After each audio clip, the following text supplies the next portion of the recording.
Good evening. Thank you for tuning in to episode 52 of the Front Line Blacc News. Our yearly episode, been around a year. Yay! Shout out to our subscribers and the people that view our program. I'm your host, Che and Kruma. I'm joined with my other host, Lady Che. And tonight we will be discussing several things. As you already know, a trademark here on Frontline Blacc News is the tangibles. Tangibles 2022. And we are still steadfast on them tangibles. This is going to be the year, the decade of tangibles. So any politician that's seeking your vote, including myself, because I will be the next mayor of Denver in 2023, please demand something tangible for your vote if you're going to vote at all. And that is our first topic. Our next topic is we're still waiting on you Biden supporters. So where are you at, you Biden supporters? All of you that said anybody but Trump in 2020 and we just can't have 4 more years of Trump. Where are y'all at? Because we're still waiting to hear from you. And the link is in the chat and it's been posted. So if you are a Biden supporter, we advise you to jump on and tell us why we should continue to support Jim Crow Biden and his administration and anything regarding the Democratic Party in 2022 and what tangible benefits we're getting from this administration. So we're still waiting on you Biden supporters. That is the second topic. Our third topic tonight is DeSantis scolds students in Florida for wearing masks. So we're going to get on Governor DeSantis of Florida and all of this racism, white supremacy that he's displaying down south. Breanna Taylor's killer acquitted of all 3 charges. So Black family, we were rallying and protesting here, especially in a mile high income city behind Breanna Taylor's death. And we want justice for Breanna Taylor. And these bastards just went ahead and acquitted the killer of Breanna Taylor. So we're going to get into that. Also, we're going to discuss what's going on in Ukraine regarding our African immigrants. Now, for those that are new to Frontline Blacc News, Frontline Blacc News has been a strictly foundational Black American descendants of slavery platform. But we would be amiss if we didn't mention that we are in a global system of racism, white supremacy. So we are affected globally by this system. So we're going to touch on what's happening in Ukraine regarding our African immigrants who are being mistreated due to the color of their skin and not allowed out of the country of Ukraine. The racist teacher, I forgot what state, but there's a racist teacher in one of our states in the United States that keeps their job after they were fired for saying some very racist and derogatory stuff to some of their students, some of their Black students. So we're going to get into that. Also, we're going to have a California update. What's happening with the reparations bill in California that's currently underway, and they have a task force. And the task force, Black family, is not strictly FBA. It should be strictly FBA, Foundational Black American, but it's not. So they're trying to derail it and give reparations to all Black people. Yeah. So we're going to get into that. And then our last 2 topics of the night are going to be unhoused neighbor news and unhoused neighbor sweeps. Well, that incorporates it. Well, Lady Che, did you have a topic you wanted to that's my touch stuff. on? That's what I was talking about. Okay. I'm going to touch on everything because I got something to say about everything. So, yeah, I'm going to touch on everything. Okay, so we might be having some guests tonight. We'll see. Like I said, the link is in the chat. Our viewers just went down like from 4 to 1, but we're going to continue on. This is the year, a decade of tangibles, Black family. I'll start us off with tangibles 2022. So in the year of 2020, a brother by the name of Tariq Nasheed came up with tangibles 2020. And here on Frontline Blacc News, we've been running that hashtag for the past 2 years. Every year it changes. So it goes from tangibles 2020 to tangibles 2021. And now that we're in the year of 2022, we are still demanding our tangibles. So any politician that is seeking your vote, demand something tangible for your vote. Stop just giving your vote away, Black family. Um, this malign neglect policy that's been in effect for the past 50, 60 years from the Democratic Party is not helping us one bit, Black family. It is lumping us into broad, ambiguous terms such as people of color, minorities, marginalized, disenfranchised, underprivileged, underserved, underrepresented, and the list goes on, downtrodden, and the list goes on and on and on and on and on the terminology of which this malign neglect policy entails regarding us. In layman's terms, it excludes us. And this is a policy that the Democratic Party has been running for the past 60 years now. So we are tired of it, and we're no longer going to take it anymore. So foundational Black Americans have taken it upon ourselves to demand something tangible for our vote. So if we're going to participate in this political process and do our duty as a citizen, which is to vote, even though we're really denizens, but we'll get into that on our second season of Front Line Blacc News. But in the meantime, Black family, hold your vote. If they're not offering anything tangible for your vote, don't vote. And you say, well, you're encouraging people not to vote. No, we're saying if you're going to vote, demand something tangible for your vote. Otherwise, what's the point in voting? You're legitimizing an illegitimate system. So why will we continue to do that? If you're not getting nothing tangible, and the whole premise of politics is quid pro quo, which means if I give you something, I want something in return.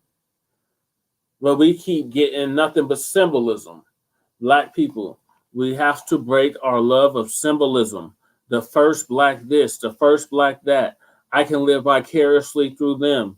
No, Black family, that's not helping us. We want tangibles, meaning reparations, in the form of $100 trillion for past, present, and future atrocities that have been brought against our people and continue to be brought against our people in the 21st century.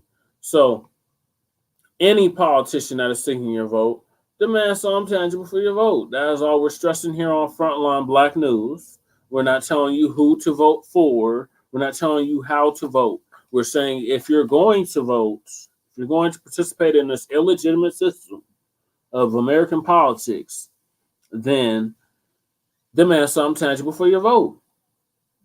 We're the only people that, when a politician comes to us, we have nothing to give them. But then we're surprised when they don't do nothing for us, Black family. We have to support them on their campaign finance reports. We have to support them financially, physically, mentally, even spiritually. For what? We're not getting nothing tangible for it. We're not getting nothing tangible, Black family.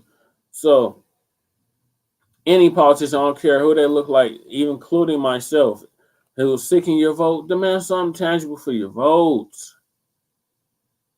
And you say, what is tangible? Something concrete, something real, something substantive, something you can count, measure, feel, touch with your own hand, meaning a check. Cut the check, Black family. Tell the Democrats and the Republicans, but we're going to stick on these Democrats because the majority of our people are still stuck on the Democratic Party. Demand something tangible. They're talking about HR 40. That's a nothing burger, Black family. We demand cash payments.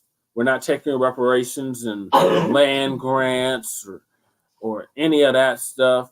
We're demanding cash payments, free education, no taxes, no, cash payments. You can do an installment tomorrow, Biden. $1 trillion. Here's $1 trillion, Negroes. That's just a start. You can start there. Biden and Kamala Harris and whoever is caping for them. They can start right there. But they don't even do that. But yet they'll give you all this Cobra Leaf money. They'll give you these stimulus checks. So they got all this money. They just printing money. So they can print money and pay us for our mistreatment in this country. We built this country. There'll be no United States of America without our blood, sweat, and toil. So it's time they pay what the hell they owe. This is a debt that's owed. This is not a handout. This is a debt that is owed, and it's time for us to come collect. They killed Martin Luther King when he said we're coming to Washington to get our check. Here, 60-something years later, we're still demanding a goddamn check. Cut the check. I want my whole 40 acres, and I want my meal. I want my goddamn cash payments now. So that's Tangibles 2022. I wanted the meal too. Lady Che, what is your thoughts on Tangibles 2022? I'm with you, and I said he want the 40 acres and the mule. I want my mule too, but I don't name him Hank. No, okay. So what I was gonna say is tangibles. Like you want tangibles in a realistic time form, like 3 months max. You know what I mean? 3 to 6 months. What are you gonna do for us in the first 3 to 6 months? Show me the proof. Show me. Make me believe. We got an election coming up soon. You know, here in Colorado. I don't know what it is. You know, I know that we got it because they're doing it, right? But I was listening to some of the what do you call them? Politicians, you know, that are seeking votes and the people to help out with their campaigning and stuff, even in my own area in Aurora, you know. And I'm like, no. They're like, we want you to vote for us. No. Why? Because you don't have nothing tangible for me to get on board with. Even if you're here in my city, you don't have nothing tangible for me to get on board with. So that's why you don't get my vote. I don't give a fuck. I'll sit it out for the next 10 years if it doesn't have anything that's going to benefit or behoove me. Why would I do such a thing? You know? And so that's how you got to think, Black Valley. Let me check it out. They're giving your money to everybody but you. Right? They steal us. They got to pay us. You feel me? They owe you. They owe us. They got to pay us. They're not going to. They can give it to gay people whose mate died. Millions on the woulda, coulda, shoulda been. Marriage fucking tip. They can give it to some old motherfucking veterans. Some other shit. They can give it to Asians. They can give it to fucking $5 Indians. But they can't give it to us. Something wrong with us, right? Something wrong with them. So, until something tangible, not symbolism, not a false ass fake fucking promise, not some fucking double talk, some beat around the bush, possibly, maybe so, type shit. No, you want something tangible, realistic time frame. We're not talking about the first 4 years we're going to try to get this done. No, start now. What are you going to do day one for us, specifically for Black people? Everybody else can sit it the fuck down. I've been saying that for a while.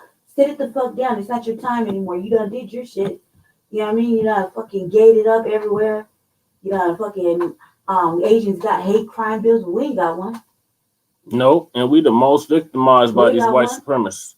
You know what I mean? They got gay people got hate crime. Now they're starting to push this old sensitivity bullshit in Florida.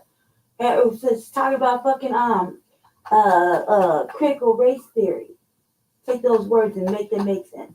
Now, you know what I mean? So no, these hurt the little devil's feelings. So we're gonna try to sensitize, make this plan so that their feelings don't get hurt instead of reach a crime. No, fuck them and their feelings. Cut the check. That's all I gotta say about that. We lost our viewers. Sorry, baby, keep going. Let's get through it. Okay. So our next topic is we're still waiting on you Biden supporters. Where the hell are you at? Where you Biden at? Where have you been hiding? Where are you at? Where are you Biden supporters? God damn it. Where you Biden nights at? Where are y'all that say anybody but Trump? Biden sexuals and shit. I bet you feeling real sexual now. All this bullshit. Crack pipes and bed wedges and shit. 2 years of biting and we ain't got nothing tangible.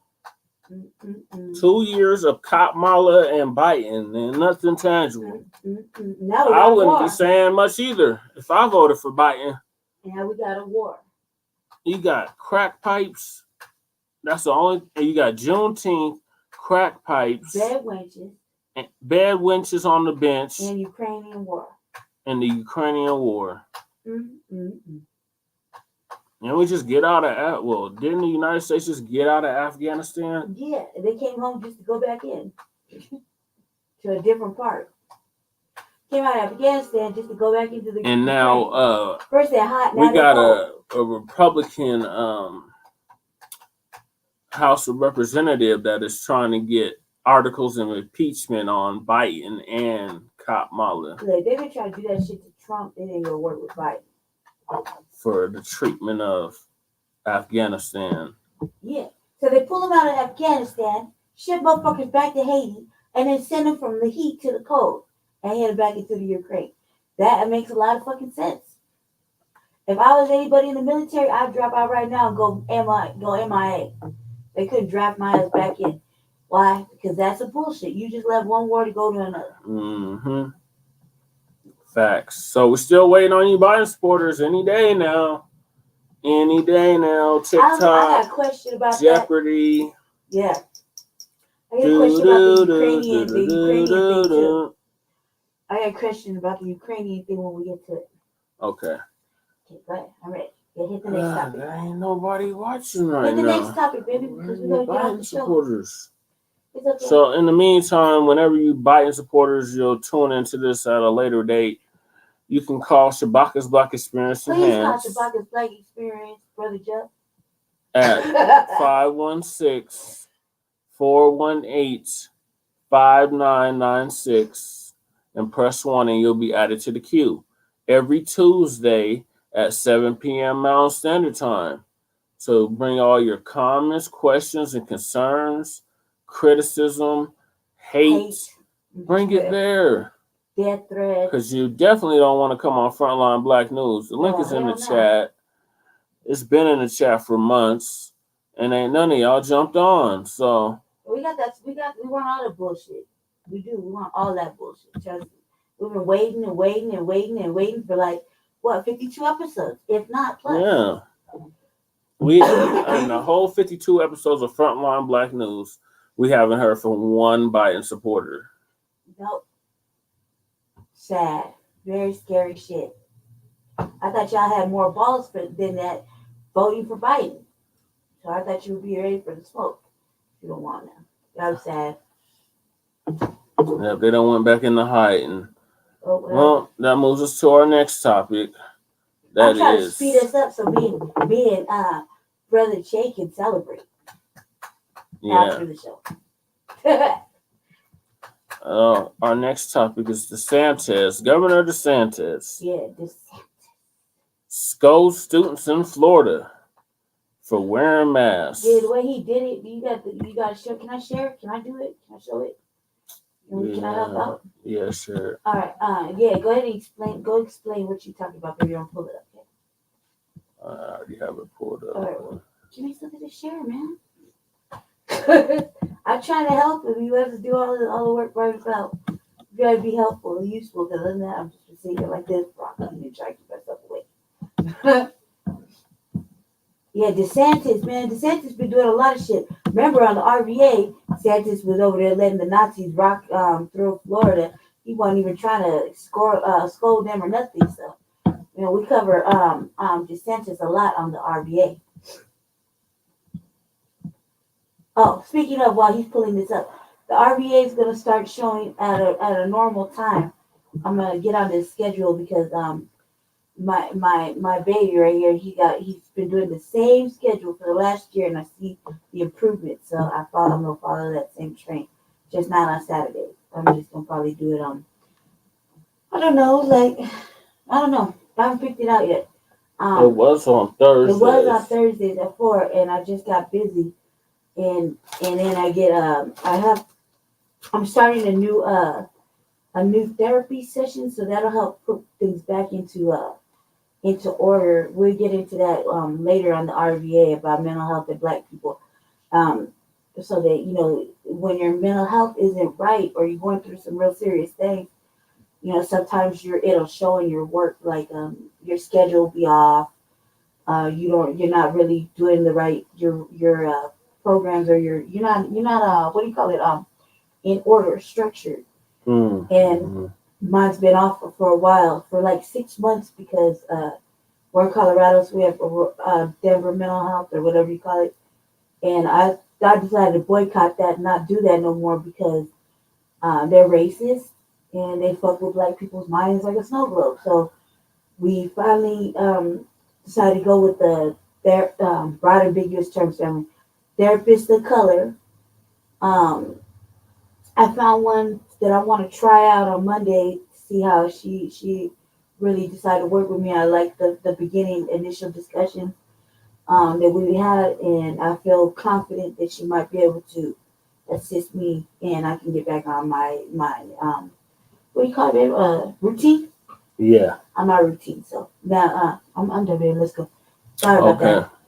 So this article from the NBC affiliate out of Miami, Florida, I believe, or Tampa, Florida, out of Tampa, Florida, News Channel 8 has this article out of Politics, says this is ridiculous. DeSantis scolds students for wearing face masks during USF visit. So I'm going to play the video and I'm going to read the article afterwards. Okay. Excuse me, Black man. Good. It's not doing anything. You do not have to wear those masks. I mean, please take them off.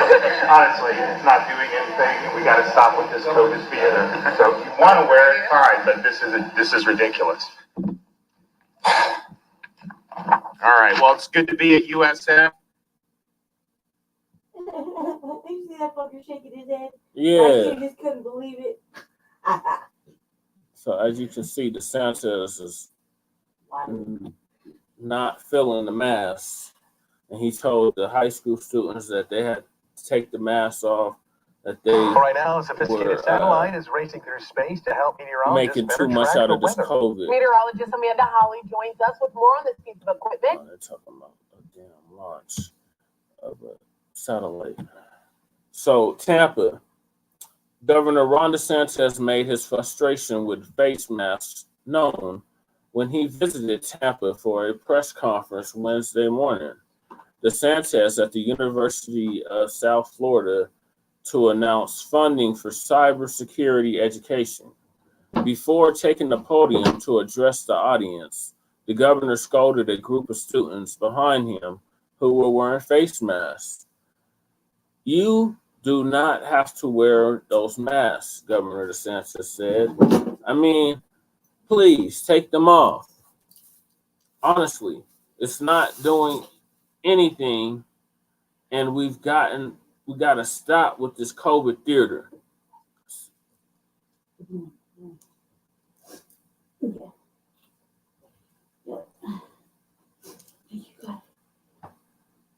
So if you want to wear it, fine, but this is ridiculous. Hillsborough School District told 8 on your side there were 7 children in attendance at the press conference who are all students at Middleton High School in Tampa. We are excited our students at Middleton High School were highlighted as part of the statewide focus around cybersecurity education, said Hillsborough School Superintendent Addison Davis. Our cybersecurity pathway at MHS has had tremendous success through school earning industry certifications, participating in internships, participating in internships, and leading the way in computer systems and information technology. As always, our students should be valued and celebrated. It is a student and parents' choice to protect their health in a way they feel most appropriate. We are proud of the manner in which our students represented themselves in our school district. The governor's opposition to masks is no secret. He made a series of moves last year to block mask mandates, even signing an executive order withholding state funds from schools that imposed them. In February, he endorsed a House proposal to strip $200 million in funding from 12 school districts that defied his order banning mask mandates. Last month, he said parents should be given the power to sue school districts if they have a child who was illegally forced masked this year in Florida. Wow. He said students who have speech, emotional, and physical problems should also be able to sue. In a statement to 8 on your side, the governor's office stood by his message to the students.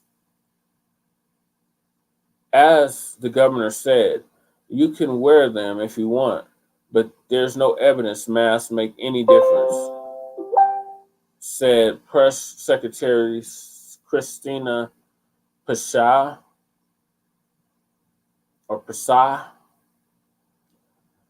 that has been clear for a long time, and the data informs our state's official guidance. Following Florida, the CDC has even stopped recommending mask wearing for most Americans after 2 years of mixed messages from health authorities and the media. The governor wants to make sure everyone is aware of the facts and data now so they can feel free and comfortable without a mask. Okay? DeSantis says he fell asleep listening to Biden's State of the Union address.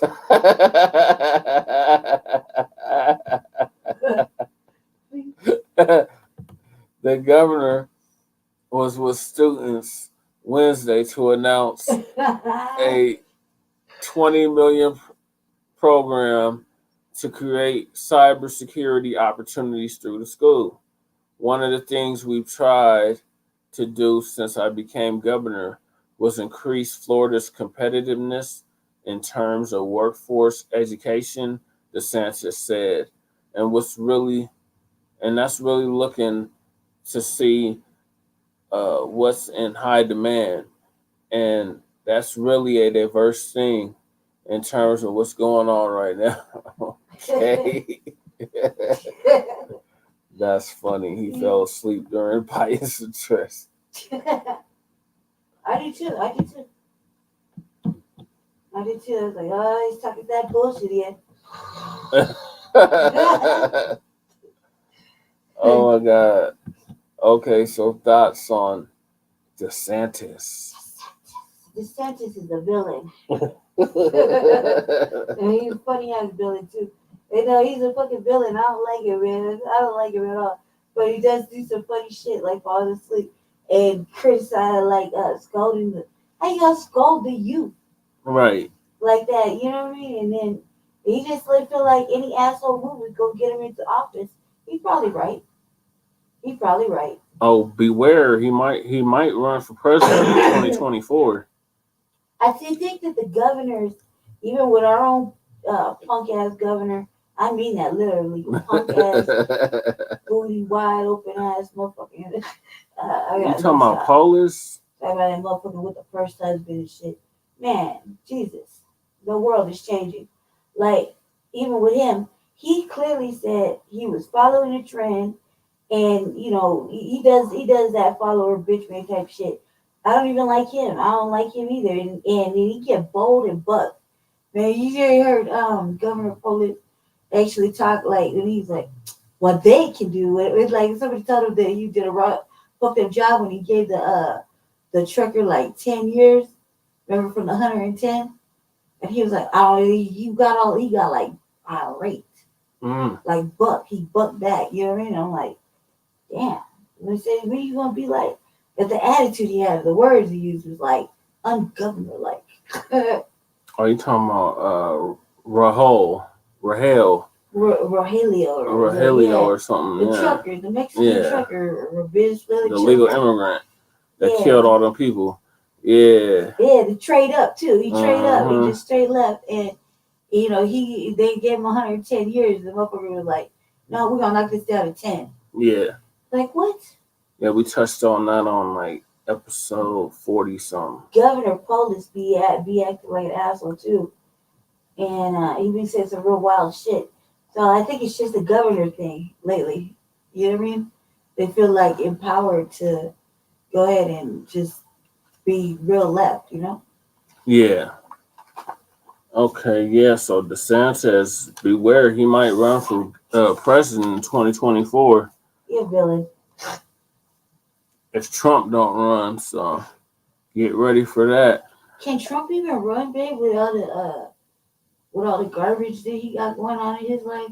Yeah, he can still run. With what money? Like, that motherfucker owe mad money. So he'll raise money like he did last time. That motherfucker, he raised like almost $1 billion. He had that much support behind him.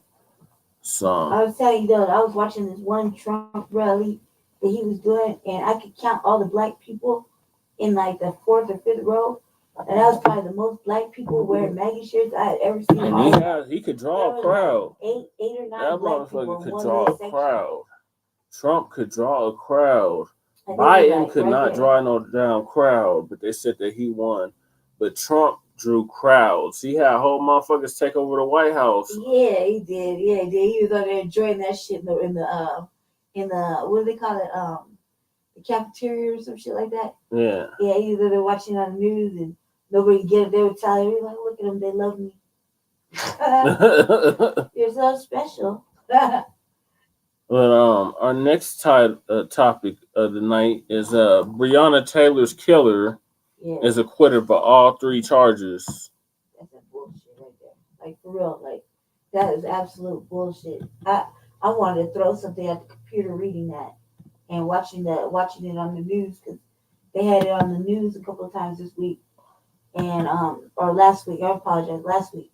And I was watching it on there, and I wanted to go ahead and like throw something at the computer. Like, man, the audacity of the police who did it not getting charged, and then they did, right? Or the killer, yeah. They didn't want to charge him at first, then they did, and then they found out guilty. What kind of shit is that? That means that sets a precedent for every other not warrant cop killing or not cop killing black person killing cop. That sets a precedent. Yeah, he was found not guilty of endangering her neighbors. They didn't even charge him with killing her, even though he killed her. What do you mean? The bullets went through her and went into the neighbor's house. Yeah, no, I feel what you're saying. I know. I'm just like I'm shaking my head. Like, what do you mean? Like, what you mean? Like, he endangered everybody once they started bucking in there. Yeah, but the charges didn't include killing Breanna Taylor. Yeah, they didn't include that. They didn't include that. Yeah, bullets ain't got no names. That they go through walls and floors. We had a friend of ours, a mutual friend of ours, his family, accidentally shot off a rifle in his house by accident, or shotgun. He was safety checking, right? And it didn't go. It went through a wall. No, they go. Yeah, it went through a wall. No, went through a floor. I'm sorry, went through a wall floor. Went through a floor, and luckily, thankfully, nobody was hurt. Nobody was there. But it accidentally, because the person is suffering from Guillain-Barré. It's like French polio. So they were checking the weapon, and it went off. And then it went through the floor. So upon having the answer for that, because police get called, you get your house checked, you get your weapon took in for ballistics, whatever. Upon going through all that, bullets don't got no name, and they do go through walls, they do go through floors, they do come down. You know what I mean? And people do get hurt. He did endanger somebody. He endangered the neighbors. It could have been the neighbors on either or up or down or side to side. You know what I mean? He did endanger other people. Just because, that some neighbors didn't get hurt or nothing doesn't mean he didn't put them in danger. Yeah. So this article from NPR goes on to read, Louisville police officer not guilty of endangering neighbors in Breanna Taylor raid. So this is Brett Hankerson, I believe is his name. He looked like a liar. Yeah, Brett Hankerson. That's that bastard right there that killed Breanna Taylor. The murderous killing cop. That's him. Or former cop now of Louisville. Did they fire him? Yeah, he was fired. Yeah, it's gonna tell us. So after deliberating for just a few hours, a jury in Louisville, Kentucky found former Louisville, they say Louisville. We say Louisville. Louisville police officer Brett Hankerson not guilty on all three charges of wanton, I think that's how you say that, endangerment in the first degree. Hankerson was charged after a grand jury found that he endangered Breanna Taylor's neighbors when he shot his service weapon blindly into her apartment during a March 2020 narcotics raid. Hankerson was the only officer involved to face charges regarding to the botched raid in which 26-year-old Taylor was shot by police multiple times and killed. And she was butt naked, Black family, when she was killed. So she was at home doing private things in her house, man. You just get bucked on, that's terrible. Like what happened with the boyfriend or the mate, you know what I mean? They tried to charge him for shooting at him. I mean, like, this is how I feel about no not warrant. I feel like this, in my personal opinion. This Brandy saying it, my personal opinion.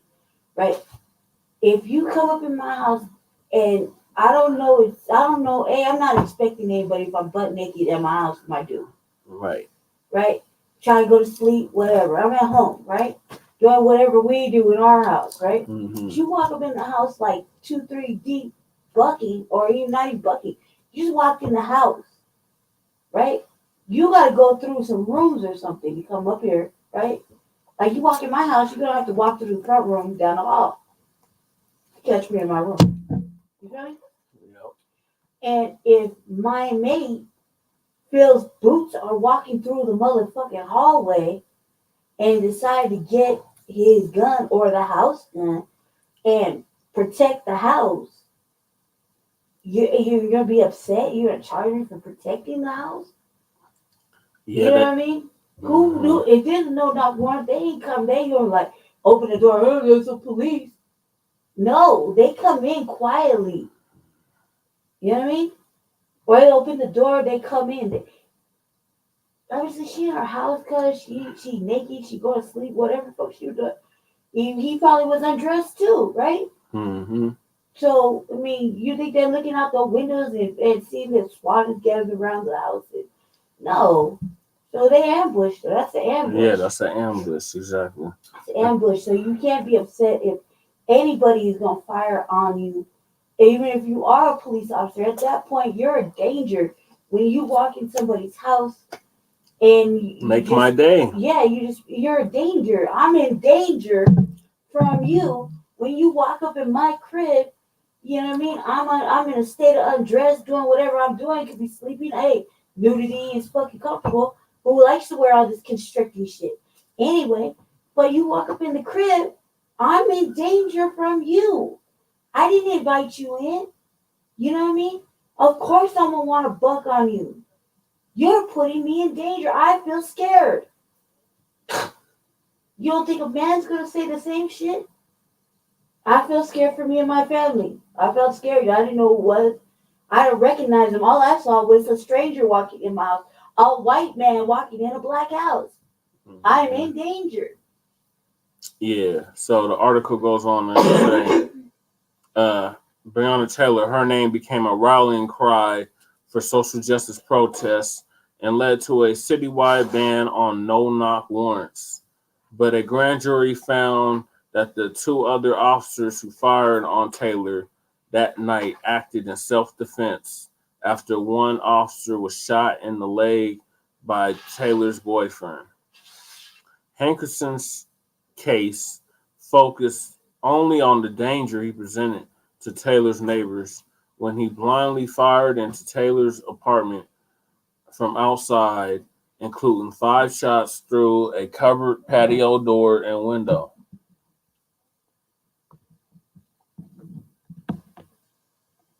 Three of Hankerson's bullets traveled through a shared wall. Oh, I didn't do the fair use.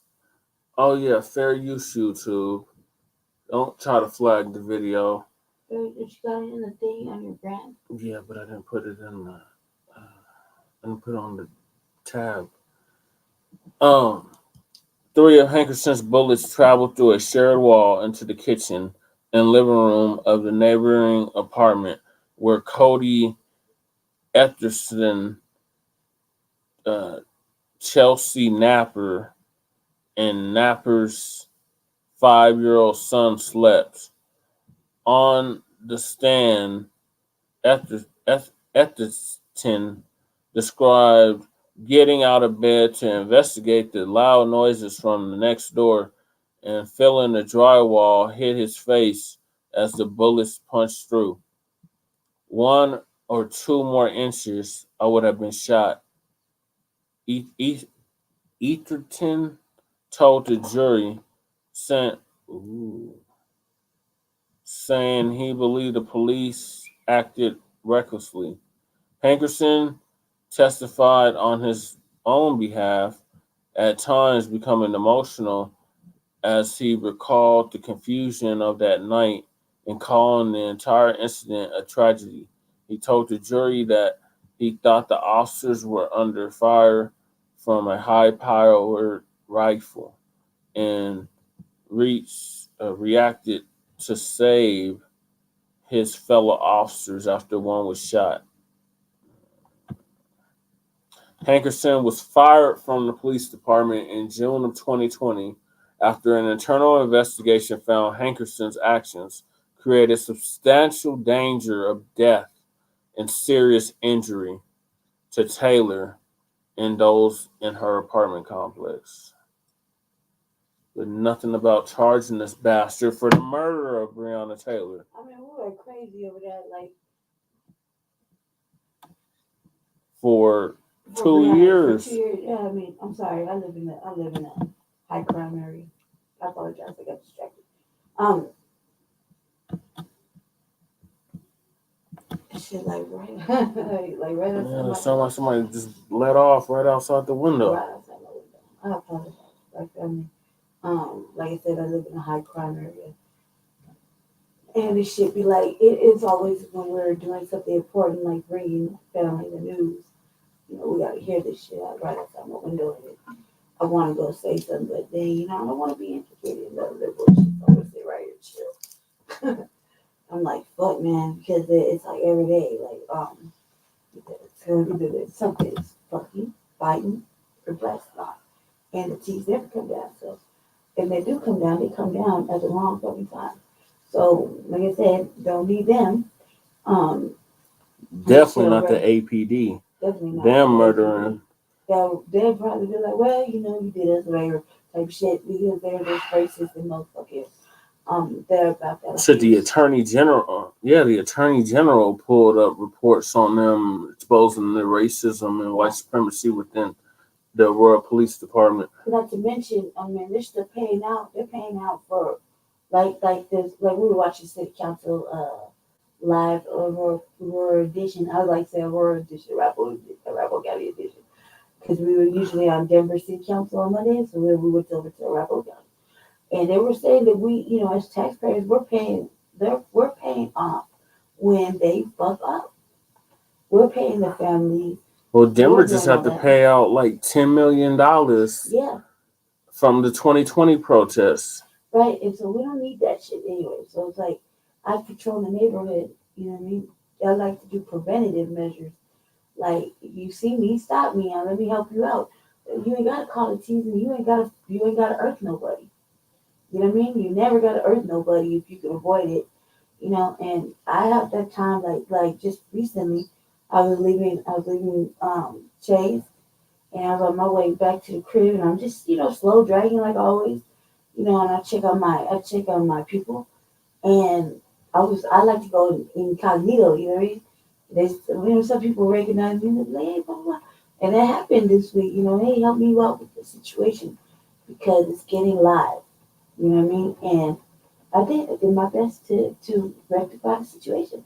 I feel proud of myself because that's what we promote, or I do anyway, is saying, look, man, we got to call the police. They only protect white people and property. And when you got a situation, it's only somebody around that can problem solve. You really don't need the fucking teeth. You really don't. You just need somebody with a little bit of motherfucking common sense and some wisdom, and to speak calmly, as people come to some understanding, and then that shit usually could get squashed. But yeah, no, we're paying for that. We went fucking crazy with Breanna Taylor, Trayvon Martin, who else? George Floyd, the protest. Just say their names. We was going hard for all of them. Yeah. Even non-black ones, like Jessica Hernandez. Right. Alexis, whatever the hell her damn last name is. It's terrible though, because they commit these fucking atrocities, and we grieve them. They went on about their motherfucking day. After they killed one of us, they go on about their motherfucking day, and we're the ones grieving the fact that the city lost a member of the community. A family lost a fucking a son or daughter. A husband lost a boyfriend, or a husband lost a wife, or a wife lost a husband, or you know what I mean? We're the ones grieving, with them people. We here just in Aurora, just this week, lost another member of the community. The police fucked on a brother. His mama was out there crying, laying on the concrete, crying, weeping. Their community right there in the apartment complex, hugging each other and weeping. What was the police doing? Making reports, and they had the same motherfucking stank ass look on their face. Mm-hmm. They didn't give a fuck. Nope. But you had this family like, why? And like motherfucking dramatic tears, big fucking tears for somebody they just lost. All on the premise of these motherfuckers were coming to talk to somebody sleeping in the hallway, some homeless person. But shit happens, it's cold out. You know what I mean? Somebody decided to be a mark and call a fucking tease on a homeless person. All right, fine. Well then, instead of going to direct that to look for the homeless person, to ask them to leave or take them to a shelter or do anything responsible, they decided to say, this car came up stolen. You weren't looking for stolen vehicles when you went up there to look for a homeless person, but you're just going to drive past in your car, you're going to flash on a motherfucking dude that's sleeping in it or in there probably chopping it on the phone looking at YouTube at 7 o'clock in front of his mama's building. The audacity. And they did. They shot him. That's crazy. So we see this shit every day. One of us is dying. And it's fucking crazy. Oh. Yeah. It is crazy. So yeah, we still want justice for Breanna Taylor. Yeah, you should get that. And this bastard is still walking the streets. This race soldier is still walking the streets somewhere. More than likely, he's still in Kentucky. So whoever's tuning in from Kentucky, watch out for this bastard. He is a murderer that is on the loose. They done acquitted him on all charges. And Breanna Taylor still hasn't gotten justice. And where's all those protect black women people at? Because where's Kamala Harris on this? That man, the more I look at Kamala Harris, the more I see like that, man, bitch, you's not black like that. Not only that, but you a fucking bad wench and you ain't for you. It's just like how you said you can't do nothing specific for. You don't really give a fuck about black women. We still ain't got justice for Sandra Bland. And that's terrible because man, fucking black women are being hunted down at mass rates. And we still got 64,000 black women missing. And that was as of 2019. They don't give a fuck about black women. And I don't want to ever hear motherfuckers say they do when they don't. Because black women are coming up missing. There's their parts of them that being stolen from them. Their babies being murdered, stolen from them. So you really don't give a fuck about black women. Just say that. If they'll tell you the truth, it'll free you. But I thought that black women was the backbone of the Democratic Party. They are. They see that's what they like to do to motherfucking white men, right? They like to take them and fetishize over them, use them, okay? And that's why they exploit them, right? And when they done, what happens? They get a job at MSNBC. We get a job at MSNBC, right? Or they come up missing. All jokes aside, they come up missing or they come up dead. There's something fucking, some atrocity happens. When we speak up or we start talking or start defending ourselves, we come up missing. We come up hurt. We come up in jail. All sorts of fucking crazy ass shit because, as far as they're concerned, black men, black women are threats to the dominant society. And if you can think for yourself, you're intelligent, you have a backbone of your own, you're definitely a danger to white Hell yeah, y'all give birth to us. You know what I mean? We wouldn't exist without the black woman. So they always said the most dangerous is a motherfucker that can think. You know what I mean? Who knows how to think for themselves, make their own decisions. Black women, black men are fucking dangerous. Black women give birth to nations. So, excuse me, family, man. I might get up and check this shit here shortly. But I'm trying to control myself because it's a little rude. Yeah. So we still want justice for Breanna Taylor. We're not letting up on that. So you Biden supporter Democrats need to get on your boy Biden about charging this damn officer in federal court for killing Breanna Taylor.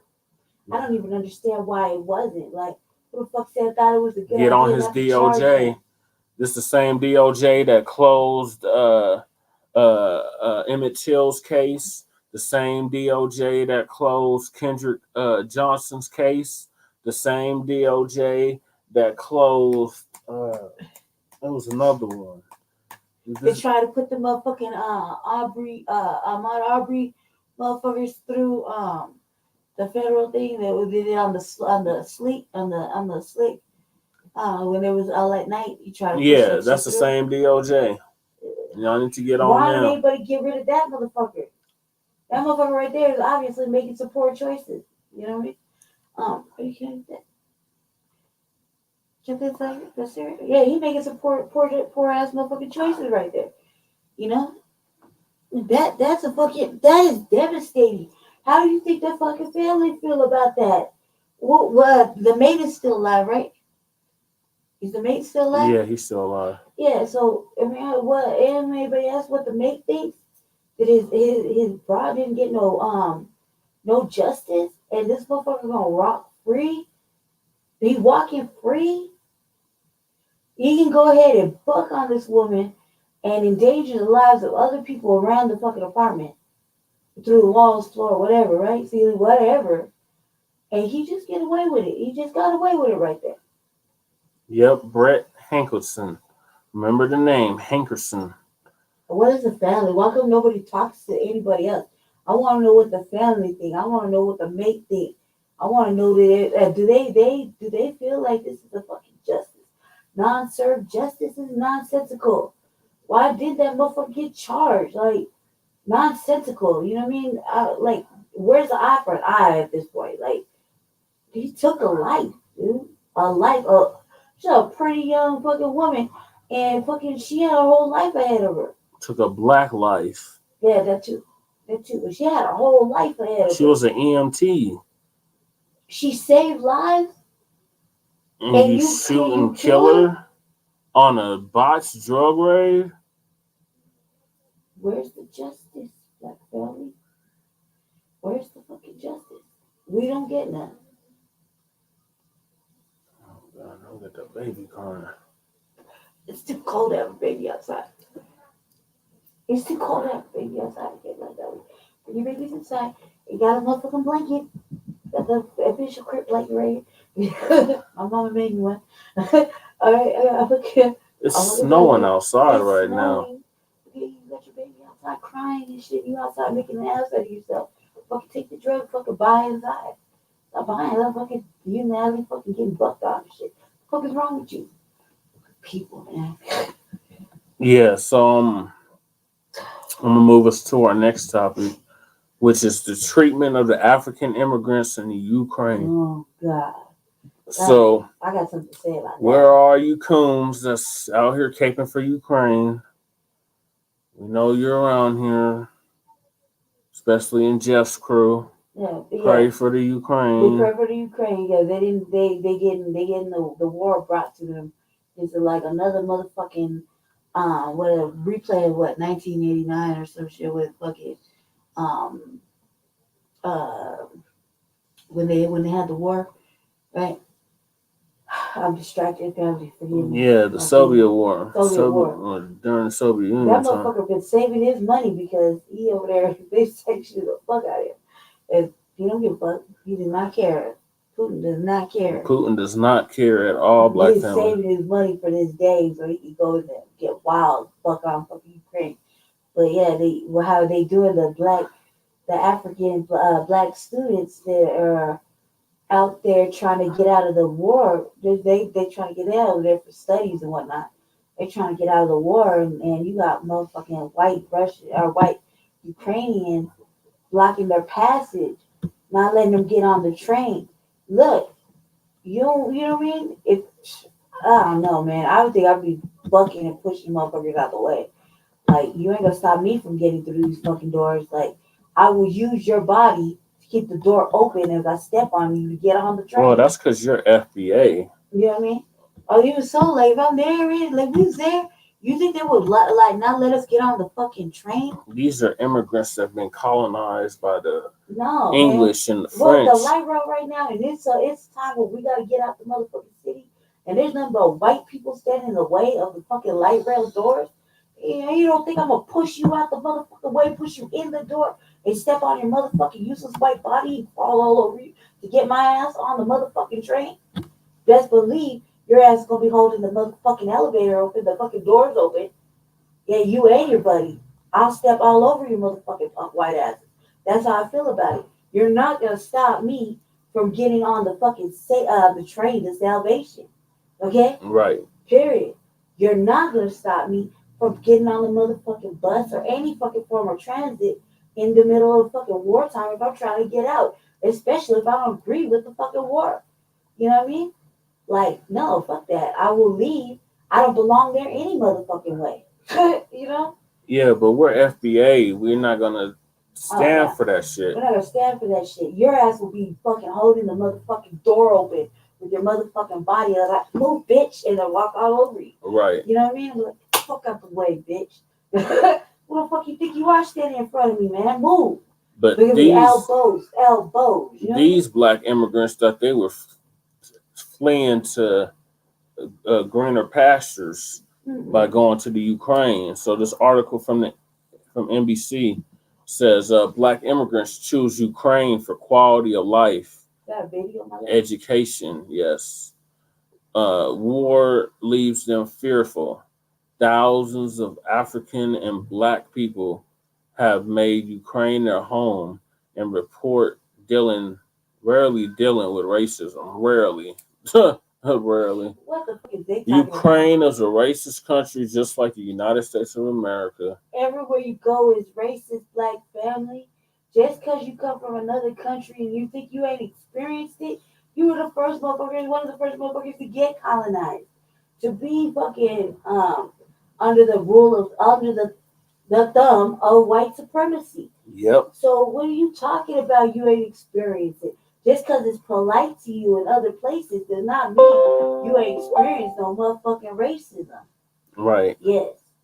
You know what I mean? So the humanitarian crisis, however, has called their lives into question. So I'm gonna play this video real quick. Damn right their lives are in question. I'm not gonna read the whole article because it's just This ridiculous. is ridiculously long. But we get the point. Let's watch the video, baby.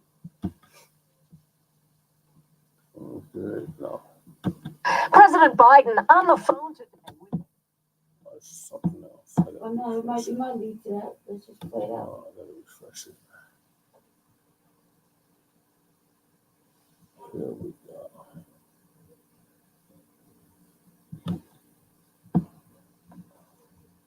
Bear with me, Black family. Look, I'm barely past all these white fools. Mostly they would consider white people first, Indian people, Arabic people, before Black people. As long as you're Black, no one like you. I remember they punched a certain Black guy, a policeman in Ukraine, punched a certain Black guy for nothing. He was shocked for nothing. Yes, so like I said earlier on, they consider white people before considering Black people. Yes. And after that, we went to the train station, and they will not let us in. And when they did let us in, they were like, you have to give us money because this is not for free for you because you are foreign. This is not free for you. You have to pay for it. Maybe it's a war. Maybe people start feeling stressed. They want their people to get first. Of course, everyone wants their people to be safe. So they had to express that in a way. So I understand that, but at the same time, you should at least say it in a nice way. In Ukraine, there is some kind of these battles. There are so many people there, and the police don't let. They do like kind of racism against foreigners. They let Ukrainian people cross first, and then they let us cross. But I don't speak in general. There is some few cases that do that. Few cases. These motherfuckers is wearing Nazi flags. Motherfuckers are Moroccan, man. They don't understand the Black plight. They're Moroccan. You don't understand the Black plight because you're just a little tanner white. You know what I mean? But you don't understand the Black plight of what you're trying to get through. That's clear racism. So there's more And you gonna videos. tax them? You gonna charge money for them to get on the thing? Who the fuck is you, cuz? Oh no. Right. Well, It be FBA real wouldn't. militant. FBA wouldn't be standing for this shit, but the Black Nah, immigrants but that matter are of over there are fact, standing run for your it. body through the motherfucking thing. I'm gonna run your pockets on the way in too. Give me all that. Give me everything. Right. Why? Because you try to fucking come with that fuck shit. Mm-hmm. Oh wait, that made me more mad. I'm just sitting there quietly. I was like, Yeah, so this article from Newsbreak says Black immigrants report racist treatment as they try to flee Ukraine. So here's a video of them trying to get on the train, as we were just talking about. A little bit critical because the situation with trains is a little bit critical because many people, and especially women, they will try to cross the border with children, and many people with their family try to go to the train, but it's not enough.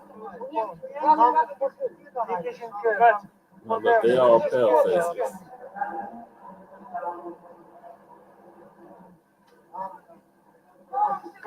We saw online exist those trains that pass to Poland because before I made this and maybe exist, but in fact no. We discovered that only will be for women and children if this train's coming, but they still sell some tickets online. It means I have my ticket here online, but in fact, it's nothing. No, fuck that. Just one black person.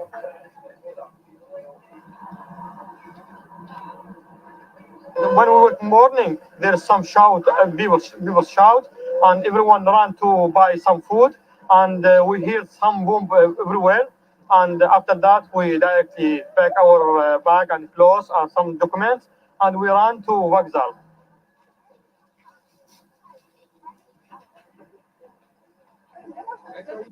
I'm gonna lie, I'll probably be out there hustling sandwiches too. Then after that, I'll be like, yeah, that third train done came. I done got up on it. We're gonna be real militant up in this motherfucker, like for real militant. You're gonna get swung on, you're gonna get hit with a cane, you gonna move out the motherfucking way. I'm out a little light in my hand, you'll get set on fire, I don't give a fuck. You know what I mean? You're gonna move out the way. Take me, motherfucker. You're gonna move. And I'm gonna run your motherfucking pockets for trying to tax me extra to get on a motherfucking train that I already paid for. No. Yay, it's gonna play it for us. Or read it for us. Thank God. You just speak on it. Yeah. Just a quick word from our sponsor. At King Supers, we believe fresh means holding our produce to a higher standard. That's why we do up to a 27-point inspection on our produce. Like for citrus, we check for things like scarring and sunburn. Yep, oranges can sunburn, and we'll make sure you never see it. In fact, we only allow the best oranges, lemons, and grapefruits to reach our shelves. Because when it comes to fresh for everyone, we believe the juice is worth the squeeze. King Supers, fresh for everyone. Black immigrants report racist treatment as they try to flee Ukraine. Black immigrants have reported experiencing racism and being stopped from fleeing to safety as Russia continues its assault against Ukraine. More than 500,000 refugees have fled from Ukraine into neighboring countries since Russia invaded its neighbor last week. But African students trapped in the country have taken to social media to document the hurdles and hostility they have faced while trying to flee, raising awareness for their plight using the hashtag Africans in Ukraine on Twitter. Several videos that have gone viral on social media appear to show Black people being denied access to trains, including one that showed Ukrainian forces apparently pushing a Black girl off a train but allowing a white girl aboard. Other videos captured ugly incidents at border crossings and African immigrants left stranded, including one clip that captured a Black woman feeding her 2-month-old baby in freezing temperatures. A Nigerian student at Ukraine's border with Poland shared videos on Twitter that showed Polish border guards apparently threatening to shoot African students trying to cross over from Ukraine. Their police and army refuse to let Africans cross. They only allow Ukrainian, the student wrote alongside the clip. Some have slept here for 2 days under this scorching cold weather, while many have gone back to Lviv. In another tweet, the student wrote, "They actually wanted to crush us with their bus and even pointed guns at us while we were shouting, 'We are students, allow us to cross,' because we didn't allow them to cross their people first before us. We forced our way in and they gave up." The student has been contacted for additional comment. Another student, Gabriel, told the BBC that border guards were just so heartless. They treated us like animals. Korenska, a student doctor who told Newsweek that she was still at Ukraine's border with Romania on Monday, shared a video on Twitter showing a man circling the vehicle she was traveling in. "We have reached the actual border, experiencing some threats of violence from some local Ukrainians who don't believe we should enter," she wrote. In an Instagram live stream on Sunday, Sky said there had been a lot of segregation and racism. "There's been a lot of segregation and racism from the people who've managed to actually get to the passport control. It seems there is a hierarchy of Ukrainians first, Indians second, Africans last," she said. "So there has been a lot of segregation in that sense, and then among the communities trying to flee to Ukraine, there's been a lot of violence among people. So it's a very stressful situation. Ukraine is home to tens of thousands of African students studying medicine, engineering, and other subjects at affordable prices. A fundraiser to help African and Caribbean students stranded in Ukraine has raised more than $26,000, £20,000. One of the fundraiser's organizers, Tokunbo Kowiki, told British broadcaster ITV News that she was inspired to launch the appeal after seeing the videos circulating on social media. "People are scared," she said. "People are really, really terrified, especially for the people in the major cities who are currently under attack." On Twitter, activist Sean King reported that it wasn't only Black people experiencing discrimination at border crossings. It's not just Africans having trouble crossing, but all immigrants of color, including Indians, Latinos, Arabs. King wrote on Twitter on Sunday, citing conversations with people across Ukraine, European immigrants crossing easily.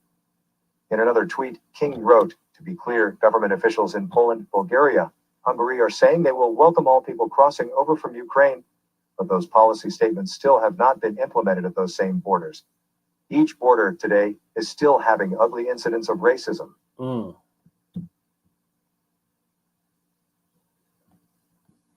There you have it. So here's the videos. Here's the first one. Here is, look at how Ukrainian forces are pushing aside the black girl while they allow white girl. Fuck you, Ukraine. Hashtag racism.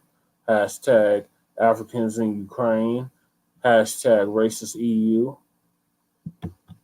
Black girl go, they're pushing her, they're not letting her go, they're not letting her go. Is it right? Is it right? They're not letting the black girl go. They're not letting the black girl go. They're not letting the black girl go. They're not letting the black girl go. They're not letting the black girl go. They're not letting the black girl go.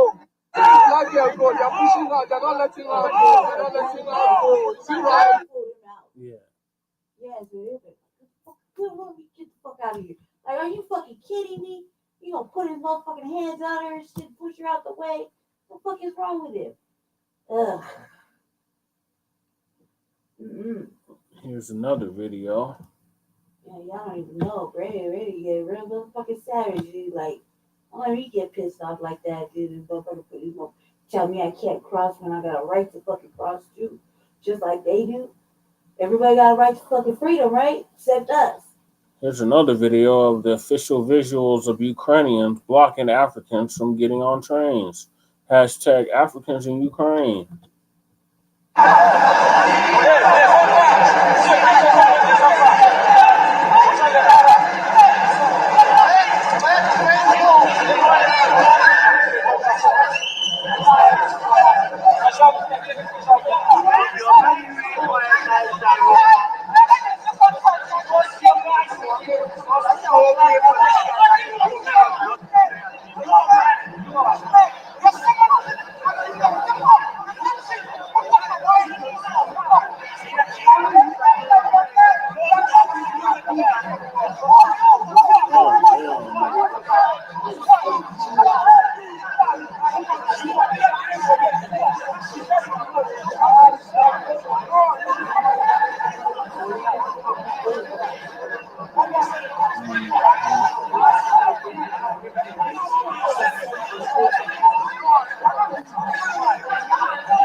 Yeah, nah, you have to get who the fuck is talking to like that.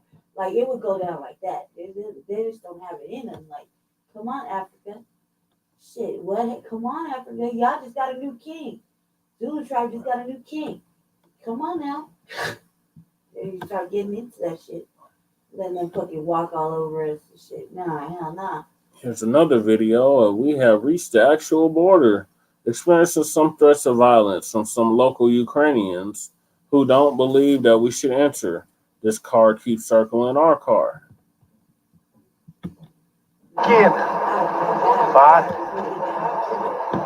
when you, тобі зараз скажу, хто я. Привіт, я зараз цей телефон. You gonna come at me? Hell no. You crazy. You're not. You don't even. Who the fuck you think you is?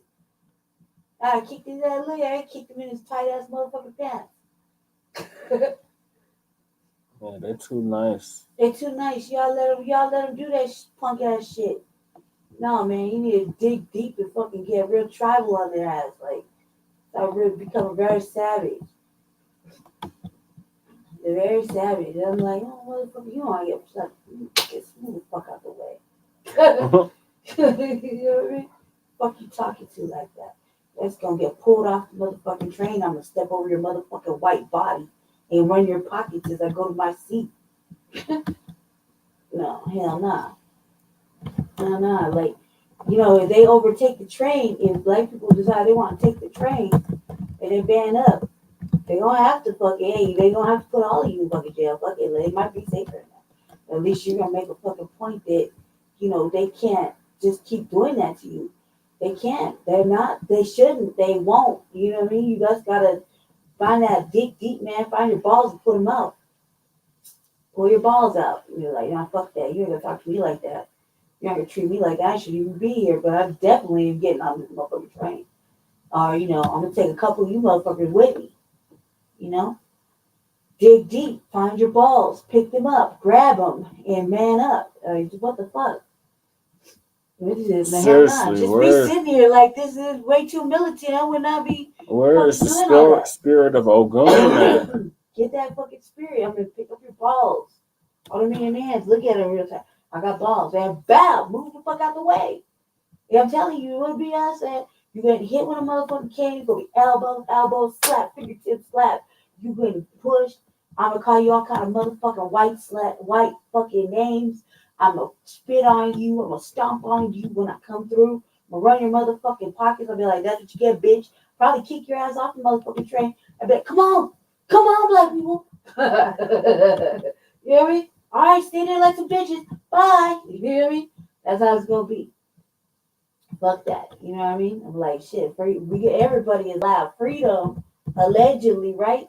Well, just like power, you're gonna have to take it, Africa. You know, fucking African students out there, man, in the Ukraine, pick up your balls and take your way. Take it. Welcome. Don't ask permission, just take it. That's how you have to do them. Right, that's how I gotta do them. Yeah, you have to do them like that. So we'll move to our next topic, and that is a racist teacher keeps job in not California, but he keeps his job in at a different school, though. This is what this article is saying. Oh, in North Carolina. Yeah. North Carolina. He said he said the N-word with the hard R. Mm-hmm. And was able to remain a teacher. So we're going to break that down real quick. Here we go. This is from McDowell News. I guess that's out of North Carolina. McDowell teacher suspended after racial remark reinstated at different school. Is this a video? Please tell me this is a video. No, this is not the video. This is the video. That was a waste of fucking space right there, huh? Yeah, it was. Every other sentence, what he said. And y'all don't say a word. Y'all don't explode. I wonder why. I say it one time. Look at you. I'm a real white man. Yeah. So I can't say.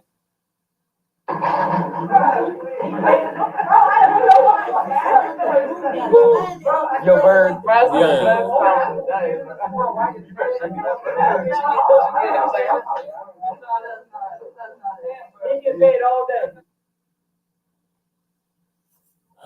So that's the excuse for saying the N-word with the hard R. Remember the Boondocks where he said the teacher was like, well, he calls it every day. He says it every day, all day. He said, blah, blah, blah, blah. He said, but I said one time, and he kept saying it like, you know what I mean? Mm-hmm. And it was a bad thing. Goddamn right, it's bad. It's bad with white people do it. Because you're not doing it. You ain't cool. You're actually straight fucking racist. Way to a grade B certified North Carolina water treatment plant operator and earn. Right, he's racist. That's him giving his testimony. No, this is something else. A McDowell County teacher has been reinstated to teach at another school after an investigation into a racial slur in the classroom that was videotaped by students went viral online and prompted a call action from a local community organization. Shout out to Professor Black Truth, He is the one that first broke this story. And the video, which can be viewed by visiting https. You see the website. I'm not going to read that. Former McDowell high school math teacher Jack Jensen is sent with his arm is seen around with his arm around a student of color and says, "I'm a white man, so I can't say nigger." That's what he meant. Other students can be heard chiming in before and after the remark. The version published online by the McDowell News mutes the word the teacher uses and blurs the face of the student. The Dowell, is that how you said McDowell? McDowell? Yeah, McDowell. The McDowell News did view the original version. Jensen was hired on August 21st, 2012 as a secondary math teacher. He was transferred from East McDowell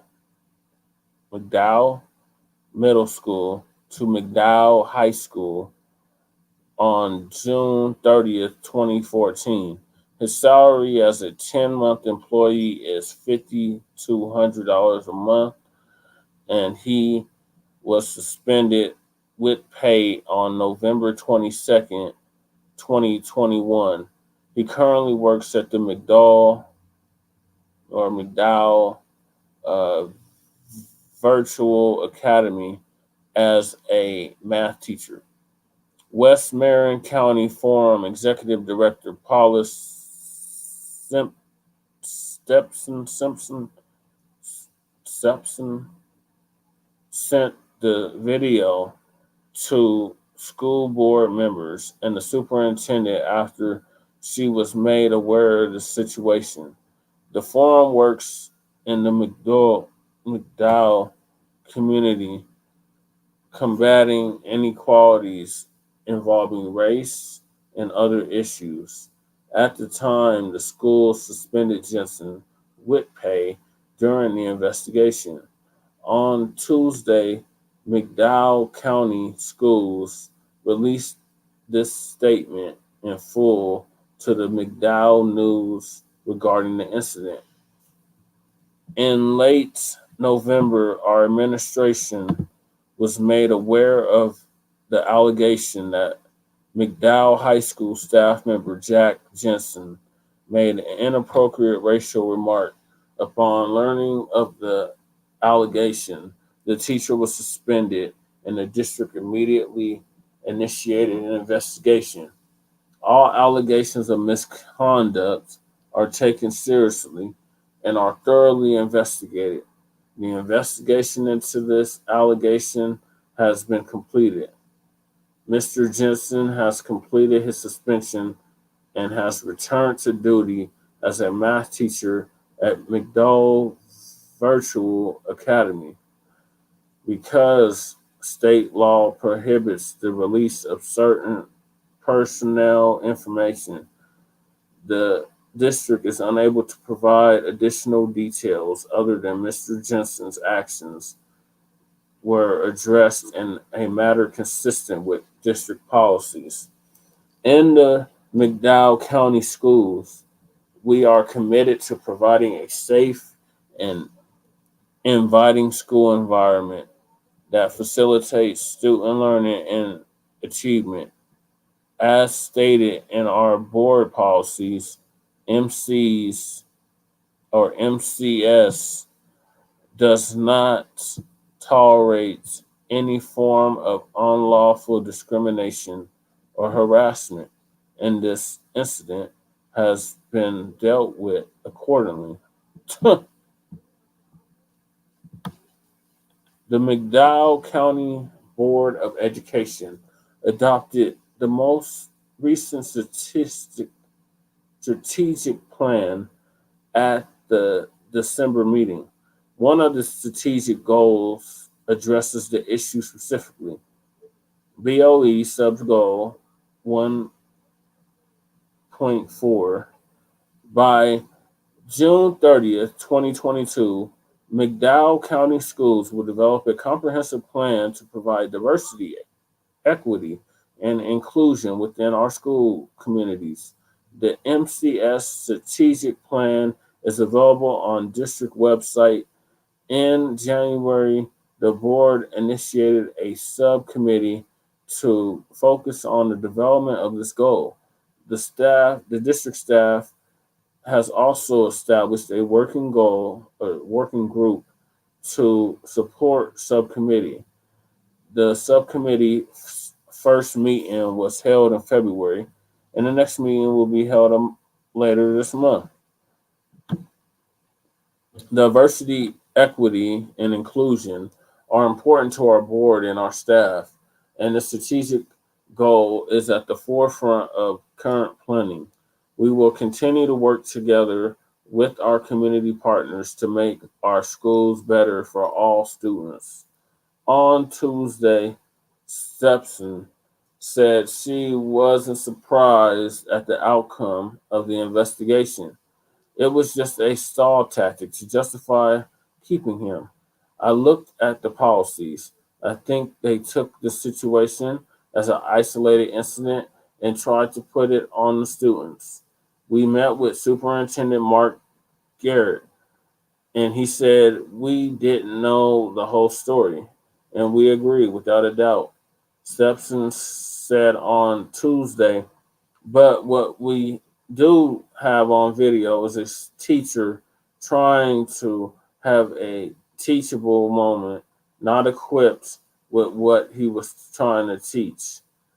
But it's all justified to them because he was just trying to make a point and he didn't mean any harm by it. Stepson said she doesn't know if there was any malice behind what the teacher said, of course, but that he is the person of power in the room and he didn't handle the situation appropriately.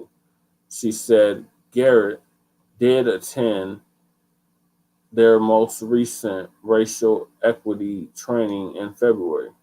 Even as a person of color who took the training, there are some hard truths that I have to listen to. It's not a feel-good moment. Stepson said he, the teacher, could have said, I don't have the knowledge to have this conversation with you, but the knowledge I do have is math. So let's get back to it.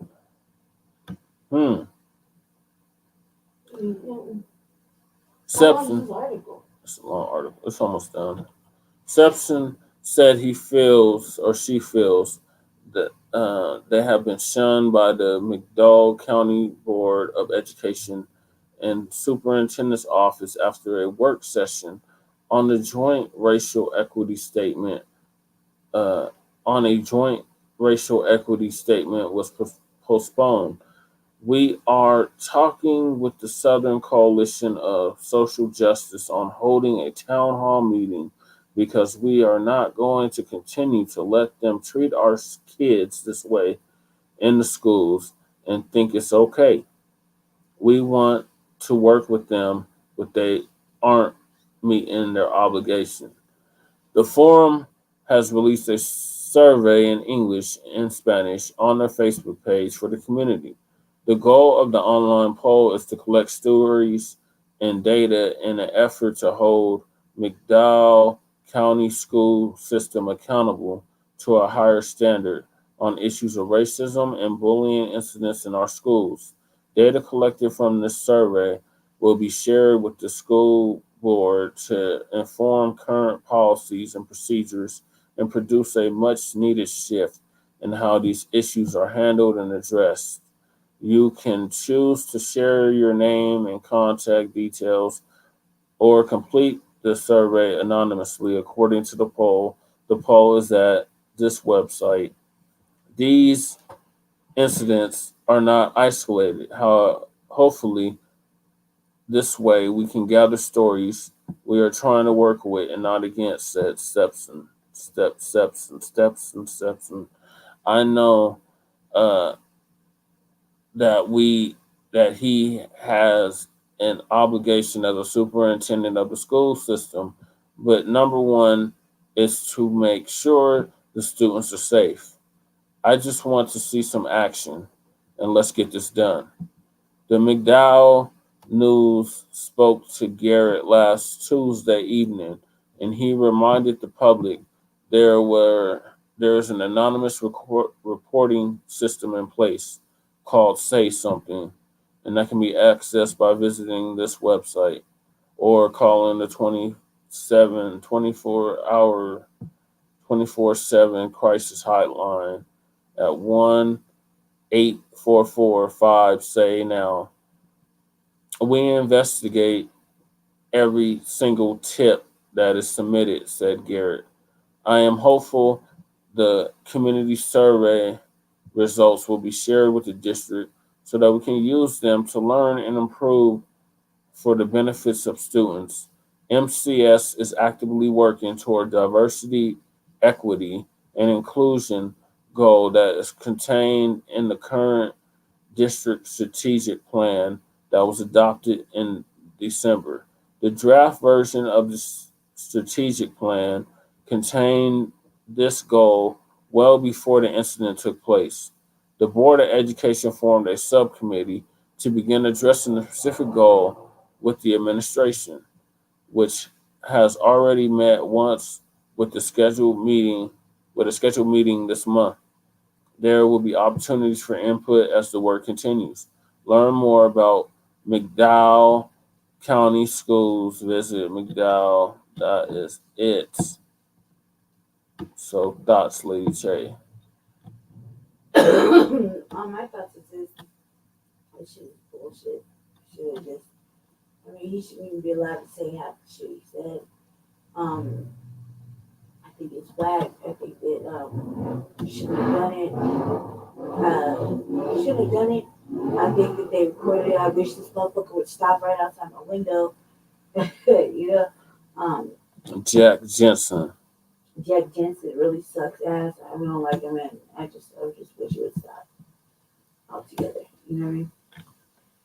I really do. I really wish that they would just get some understanding about themselves and not be doing this shit that they're doing.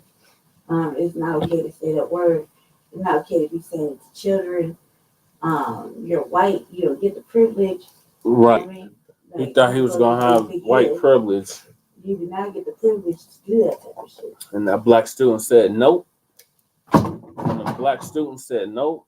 Even the white students was like, nope, you're white. What are you talking about? Mm-hmm. You can't say that word.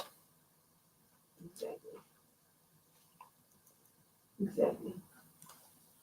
Okay, so I'm going to move us on. Our next topic is who should get reparations in California? Or the California update on reparations.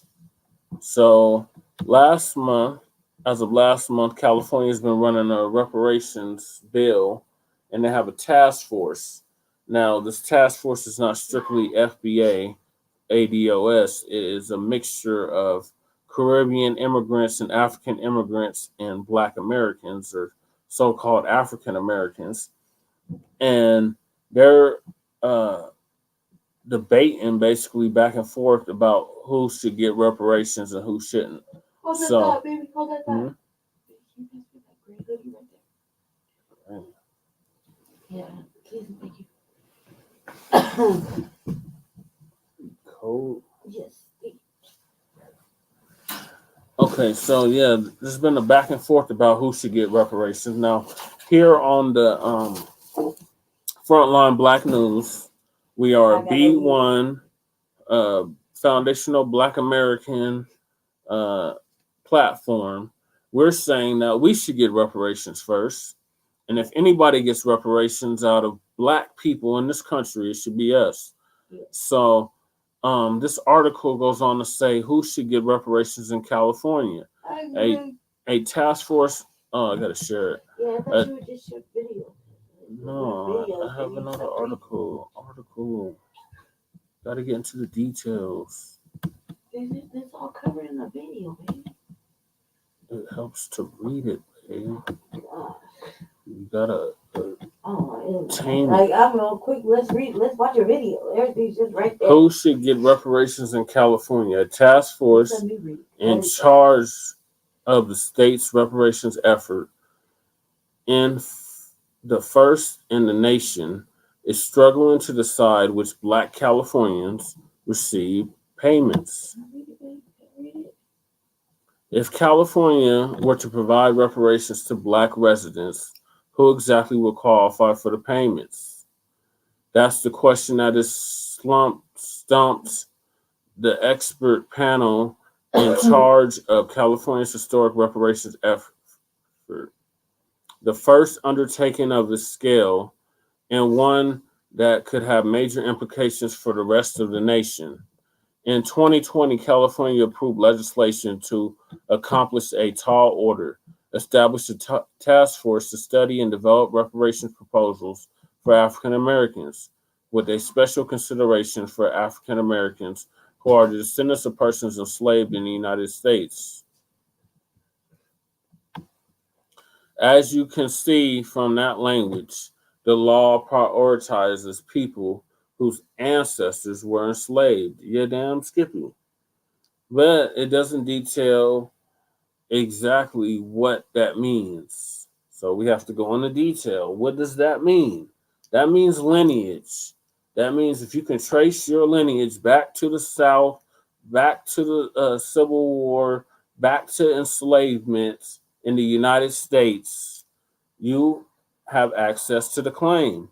But this task force has been tasked with deciding who is going to receive reparations. So the article goes on to say, it shouldn't even have to be a discussion to me. In my mind, it should have just been really fucking easy. Like when the bills and all the studies came to be, it very plainly stated who was supposed to get reparations and why. Well, even having these extra motherfucking discussions is just a waste of because time. The task force isn't strictly FBA. Exactly. The task force is a conglomerate. Like I would show the video, is a conglomerate of a whole bunch of different motherfuckers. Well, we showed the video last time. Yeah, but I would show the video again today, just for content purposes of what we're talking about, because there's a whole bunch of different individuals under there. There's mixed motherfuckers like me, and there's FBA motherfuckers over there, and there's also immigrants on that motherfucking task force. And I think one Asian dude is fucking a mixed fucking thing. Oh, and like what, 2 white people? Yeah. Yeah, something like that. On this fucking task force, it's strictly FBA. Like, what needed to be is a task force of strictly foundational Black Americans, okay, with the education and knowledge of such things to present this motherfucking task force for why reparations and who doesn't get it. If you're an immigrant, sorry, cuz sue your own colonizer. Right. Simple as that. So the article, I got to continue the article, babe. So the article goes on to say, some task force members want to limit payments to go to only people who can trace their lineage to someone enslaved in the United States. You damn Skippy. Yep. While others bristle at the idea of excluding any Black Californians. If you have Black skin, you are catching hell in this country, Lisa Holder, a lawyer and task force member, said last week during a task force meeting. We have to embrace this concept that Black lives matter, not just a sliver of those Black lives. Whatever the hell that means, because there's more foundational Black Americans in this country than there is any other Black people in this country. So if anybody's a sliver, it's you Caribbean tethers, yeah, but let's just keep African it 100. tethers. The motherfuckers that are dying are not really immigrants. There are foundational Black Americans that are dying. They're getting shot and killed and in prison. It's like a very small percentage of motherfucking Black immigrants that are getting murdered. Well, we had Bolton John. He got killed. He's an immigrant. The one in Minnesota recently, Amir Locke, he was an immigrant. Yeah, okay, so like I said though, but very small percentage though, versus Africa. Well, it's a small percentage of them compared to. Yeah. It's 40 million of us. It's only like. Yeah. But what I'm saying is a very small maybe percentage. 5 million of them. Yeah, no, what I'm saying is it's a percentage of fucking African immigrants that are or black immigrants, whatever you want to refer, however you want to word it. Well, they're either from one or two places, Africa or the Caribbean. Or South America. Or Central America. Well, some are from Central. But the vast majority of the black immigrants are from Africa or the Caribbean. That's not true. The Dominican Republic, the ones, Brazil, that's the Caribbean, babe. Dominican Republic is Caribbean. The vast majority of black immigrants, Brazil, that's where the vast majority of the slaves were sent. But that's not the vast majority of the immigrants that are in this country, babe. The vast majority of the immigrants that are in this country right now are from Africa and the Caribbean. But the people on this panel are not from Brazil, babe. No, they're from the Caribbean. What I'm talking about is the motherfuckers that get killed. Babe, I'm talking about the percentage of black immigrants, period, in this country. And where majority of them are coming from. Majority of them are not coming from Brazil. They're coming from either Africa. They're coming from either Africa. I'm not talking about the ones that's getting killed. I'm talking about the ones that's here, period, now. That's been here. But the ones that's been here, babe, for generations. They want access to the claim. We're talking about a reparations claim on the task force. And there's people on the task force that are from the Caribbean or from Africa. And they are trying to derail the reparations conversation by saying, well, we should have access to that too. And what we're saying is no. I done moved on past this shit. You don't get access to your own colonizer. Moving past it. But they're trying to be a part of it by saying 4 months, the 9-member task force has been hearing testimony and gathering evidence about the way black Californians have been affected for generations by redlining, school segregation, voting restrictions, and other discriminatory practices. So with policies, what that boils down to, black family, is that's when the Immigration Act of 1965 was passed, and a lot of these immigrants started coming to this country. So they want to be compensated for the redlining that they experienced, the school segregation that they experienced, and the voting restrictions and other discriminatory policies that they experienced. What we're saying is, that's where it said that in that article? Yes. Where? Well, I just read it. It said that the immigrants were saying that. That's what that means, babe. That's what that means. I'm trying to draw the connection. These are immigrants that are saying this, because if they were foundational black Americans, the first thing that they would be saying is affected by generations of slavery. Word. You're right. Not redlining. That comes later. Yeah, you're right. That's how it shows that they just got here. Yeah, you're right. They've only been here for maybe 100 or so years, but we've been here for centuries. Yeah, you're right. And we have not been compensated. You're right. So the panel is supposed to finalize a report by the summer of 2023 that would detail who should get reparations, in what form, and in what amounts. But at last week's meeting, nailing down an answer to the first question of eligibility did not prove easy.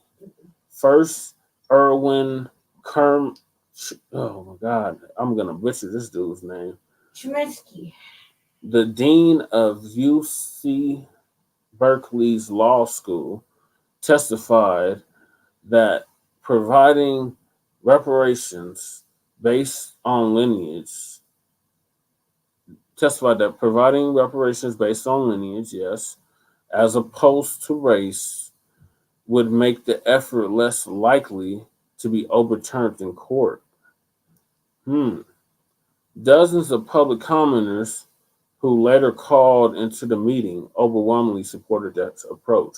One of the people that called in was our good friend, our brother, Tariq Nasheed. And he set the record straight on who should get reparations and for what reason. And he made it very clear it was not going to be for all black people or all black immigrants. It was going to be specifically for foundational black Americans. Please do not jeopardize justice for people who've been oppressed for 400 years. Now they're talking about foundational black Americans because no other black people in this country have been oppressed for 400 plus years but us. So one speaker, Tiffany Qualls, said, we have a once in a lifetime opportunity to get this done and get it done right. But some members of the task force oppose distinguishing between groups of black Californians. All grapple with widespread anti-blackness left behind by decades of slavery, they said. No, no, no, no. Only foundational black Americans, American descendants of slavery, have dealt with anti-blackness left behind by centuries, not just decades, but centuries of slavery. So they're trying to derail it, these tethers, as Tariq and others would always say, these tethers are trying to derail our reparations claim. Reginald James Sawyer, who represents South Los Angeles or South Central, formerly known as South Central, in the state assembly, pointed to President Barack Obama as a telling example. If reparations was limited to people directly descended from enslaved people in the United States, Obama would not qualify. Of course, Obama would not qualify. Obama is a goddamn immigrant. So, no, he would not qualify. He is a product of an immigrant and a white mama. So, no, he would not qualify. In essence, as his father is from Kenya and his mother is white. So, yeah, he would not qualify. In essence, we're saying black people like that, you've experienced racism now, and you can't tell me Barack Obama didn't experience racism. Yeah, he experienced racism, but not like we experienced it. What the fuck is it? Why is that even important? Could not be part of the reparations, James Sawyer said. Yes, Right, James, no, or excuse me, Jones. No, Jones, he cannot be a part of it. He is a fucking immigrant. He's an immigrant with a white mama. He does not have a lineage of slavery. He knows nothing about slavery. He has no ancestors that were enslaved. So no, he does not have rights in his reparations claim. He has more in common with the oppressor than he does with the oppressed. So no, he doesn't have right to the claim. Others expressed concerns that it could be difficult for descendants of enslaved people to provide their ancestry so they could qualify for payments. Others said they worried that barring some black Californians from reparations could cause unnecessary fighting within the black community. No, we have right to our claim. This is our claim. This is owed to us, foundational black Americans, American descendants of slavery. Not you. You just got here. You just got off the boat yesterday. Really. So no, you don't have access to the claim. Holder, the lawyer, shared a personal story. 14 years ago, her newborn died while she was in labor. She believed that doctors didn't listen to her or address her concerns because she's black. No one asked me if my ancestors were enslaved in the United States, or if they were enslaved in Jamaica, or if they were enslaved in Barbados. All they saw was my black skin, she said. It's our task to not be too specific. No, it is your task to be too specific. You can't be too specific. You need to be specific on who the hell gets reparations and who don't, to realize that this is a collective harm that causes a collective remedy. Sue your own colonizer, cuz. Exactly. Sue your colonizer. That's simple as that. Everybody, the Caribbean has a colonizer to sue. You know, everybody has a colonizer. There's the worst of it aren't. Ultimately, the panel voted 5-4 to postpone the decision about who should be eligible for reparations until their next meeting. The group will reconvene on March 29th. So we will keep you updated here on Frontline Black News on how this task force in California goes in regards to the reparations claim. We're going to keep you updated. It says for more, I just got to read this real quick. Political candidates nationwide increasingly support reparations. So there is a constituency of candidates, including myself, who are running for political office that support reparations for the Foundation of Black Americans, American Descendants of Slavery. And cities including Evanston, Illinois, and Detroit have taken steps to provide financial compensation to Black Americans, not Black immigrants, but Black Americans. That's it. Yeah, that's a wrap. I'm so tired. I got a migraine with everybody. So the light and the computer, everything is just like too much. So I'm just like, yeah, you know, if you got migraines, you understand that the lights, the sound, everything, and it's cold in here. The cold makes people sleepy. It's just like, oh my god, I would read shit. I was like, just roll up. No, I signed up for to jump on their Zoom on that task force because that shit is ridiculous. What it is that everybody has a colonizer, sue your colonizer. Grab your nuts, sue your colonizer. Right now, it's the descendants of slaves. Of chattel slaves. In the Americas. In the Americas. In North America. I feel like you shouldn't even have to fucking get into that part of explaining it because it's simply just fucking easy to understand.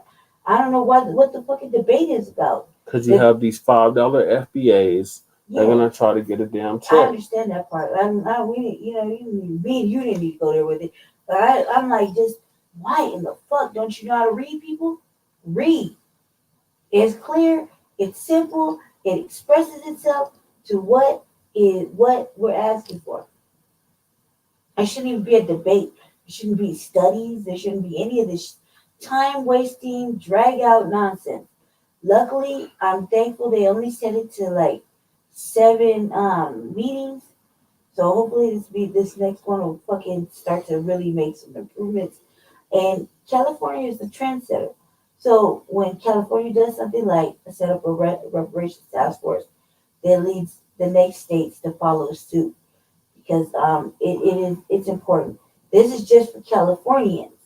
That's what we're not really, we haven't really mentioned. That it's not for everybody. It's all they're doing this task force specifically to give reparations to Black Americans, Foundation of Black Americans in California. So as we live in Colorado, it is our job to bring a task force here together, just like we got one for reimagining everything, policing, fucking whatever. That we won't be reimagining fucking reparations in Denver. It's going to be making reparations happen for Coloradians that are foundational Black Americans. Period. That's how it should go. Not fucking let's think about it, let's ponder, let's fucking, have a debate. Fuck the debate. It's very simple. It's very self-explanatory. If you're a motherfucking immigrant, I'm sorry for you, man. Wait, sue your colonizer. Right, you got CARICOM. Figure it out. You got your own shit. Focus on that. You don't stay out of our shit. Everybody needs to sit the fuck down. It's foundational Black Americans' time to rise and get what's fucking owed. Period. Thank you very much. Let's go. FBA first. Yeah, Black first. So we're down to our last 2 topics of the night. Oh, finally. I gotta move this along quickly.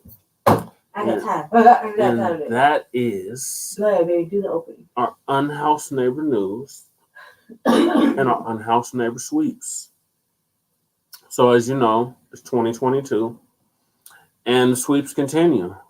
Mayor Michael Hancoon, who is on his way out, and I'm going to take his seats, is still ushering out the sweeps, the traumatic displacements of our unhoused neighbors, i.e., our homeless population, simply our Black population that is homeless out on the streets. Me and Lady Trey know several of them, and they're telling us that they're being swept week after week by DPD, by Department of Transportation and Infrastructure, DOTI, and Environmental Hazmat Services. And we here on Front Line Blacc News have made it our goal and mission to get the urban camping ban repealed and to film as many of these sweeps as we possibly can to get the awareness out that these are sweeps, they're not cleanups. And the city needs to stop lying, calling them cleanups when they are in fact sweeps. They are traumatically displacing whole communities and causing more harm than they are good by doing these sweeps. So we have some updates on the sweeps in both Denver and Aurora, because now Aurora has decided to enact a camping ban, or in the process of enacting a camping ban, which makes it illegal for you to survive on the streets. You could be arrested, ticketed, or harassed just for covering yourself with a tent, a tarp, a sleeping bag. Anything besides your own clothing is deemed illegal in the city and county of Denver, and soon to be in the city and county, or excuse me, not the city, but the county of Arapahoe and Adams. So, which makes up the city of Aurora. So, we're going to give you updates on that, and also whatever other news we have. So, Lady Che. Okay, yeah. Let's just get this straight. Let me just open up. I'm gonna show you a whole bunch of videos. They'll be like between 2 and 6 minutes long, but it's just to give you an example of what we're dealing with here in the city of Denver. Now, I finally get that. So you've been following it for like the last 4 months of me talking about they intentionally do not want to give us the list of where the sweeps are happening. Okay, I finally get that done, right? We finally got someone to work with us over there at City Council. Thank you. Yes. Thank you, Liz. Thank you very much. We shout out to you for actually doing the job that you have the person you work for is supposed to help us with. But thank you anyway. We got it done and we got a list, right? Yeah, I'm over here visiting him at his crib. I don't know what happened, but busted my tire, right? And so I had to drive back to my house on a busted tire, right? Okay, fine. So I take my other little whip, but I drove it in like 6 months. We finally got to go, and I just didn't get a chance to do it this week. But instead, we got lucky, so we have some footage of what actually happened. I like to stick to the sweeps that happen in the Park Hill and the East Side areas. This was a little further down. This was like Arkins and Broadway Bridge type areas where you're familiar with the city in Denver. This is a primary location for homelessness. And it's very sad because the week before they had lied, said they weren't going to do any sweeps, and they happened to do some sneak shit and sweeps families along and whatnot. So in the cold and snow. In the fucking snow. It is cold right now. Like, if you haven't watched or pay attention, I live on a voucher system. I was previously on house, me and him both were, but I was living on a sidewalk. Actual urban camping, what is happening in these videos. I was just there. So even though I finally got my permanent apartment, this apartment is fucked up. I have no heater. You know what I mean? And our brother blessed me with one. However, it doesn't work now. So I gotta actually get one. But in here, it's snowing out there right now in Denver or Aurora. It's cold in here. I'm freezing. I got a fucking migraine from the cold too. So I'm just like, whew, this is really suffering. I'm gonna show you some videos, and then we're gonna get into trying to figure out. I'm reaching out to my councilwoman in Aurora, to get the sweep information. Crystal Murillo. Yeah, that would be important. But I'm trying to reach out to my councilwoman here in Aurora, so that I can get the sweep information here, because I don't know what days they do it. All I know is that our homeless here in Aurora are different than the homeless in Denver. You won't see them as much as you do in Denver, because I don't know what it is, but Aurora has a lot of available motherfucking well, I didn't say available. It's available to the homeless. Shit, I would spot anywhere. You know what I mean? There's public, so they're pretty smart over here. I don't know that they're and not enough that where they're not getting found out about motherfuckers getting talked about at city council, but they are pretty discreet. Like, I don't really see them as much as everybody says they do, and I'm in a rough little area, so you would think I would see them more. I don't see them as much as they're talking about. Yeah, you see them along that R line. Yeah, you do see. God, man, I can't discuss shit with him. He cannot keep anything to himself. I seen him when I was on the R line. Man, I'm not taking him nowhere. Yeah, like I'm on my way to certain parts of like South Aurora. You gotta take the light rail. Yeah. And I'm familiar with the area, so where the light rails have built new stops, they go through some really rough little areas that have been are being gentrified right now. And so, and with that being said, there are some homeless areas. Some people have decided to, camp right there. But there's like very few little camp spots that they're not like big, like more than 10 people. Some of them are like 4 or 5. And some of them are right off the highway. Some of them are in underpasses. So I do see a lot of them on the train. I can't tell her shit because then he just blows my secrets up and then leaves me. I already knew that before he leaves me with me. nothing to talk about, family. He's always doing that to me. He just hit me with him. He forgets that he has another person that has shit to talk about. You know what I mean? All right, so let's get into it. Let me show you some videos. Oops, let me go right here. I have it pulled up. I thought it said it's important to leave something for the co-host to share. Somebody write him and tell him that. If he reads them comments, I don't even read the comments, family, because I just don't have that kind of time for it. All right, this is from Denver Homeless Out Loud. Some changes have happened, so we don't have contact out there. But there's Ben what's his name? Dunning. Ben Dunham, yeah. Dunning. Ben Dunning. Yeah, he used to be the behind the scenes guy, but now he's out there filming because he ain't got nobody to help him. So we're gonna go ahead and show this. The 8 minutes, but I'll flash forward. Give you some. Can you hear it? Oh wait, hold on a second. Put yours on mute.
Just on another note, while we're waiting for these guys, take a look at the sidewalk here. So you can see how the sidewalk's fairly clear. But you can also see where they've placed the fencing. Fencing's out here on the street. There isn't any reason why the fencing couldn't be halfway in the offset off the road there, trying to stay out of the way. Trying not to bother anybody, but the city's sought them out.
Half a mile, quarter mile on either side, cordoned off.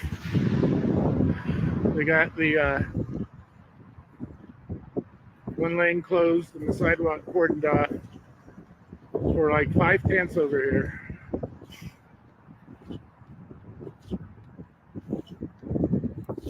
I was taking some video earlier of the tents, but the guy with the security jacket was one of the campers. And he didn't appreciate that, so got rid of that video. It's not here to film the campers, here to film the city.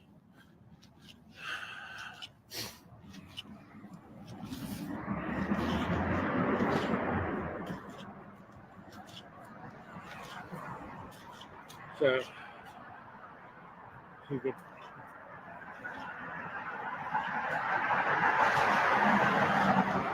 can see the blinking lights way up there. The light's kind of goofy. That's the other end of the fence, but you should be able to see the trash truck moving out there. He just scrolled by, I guess, checking out the situation. Anyway, we'll be back in a minute.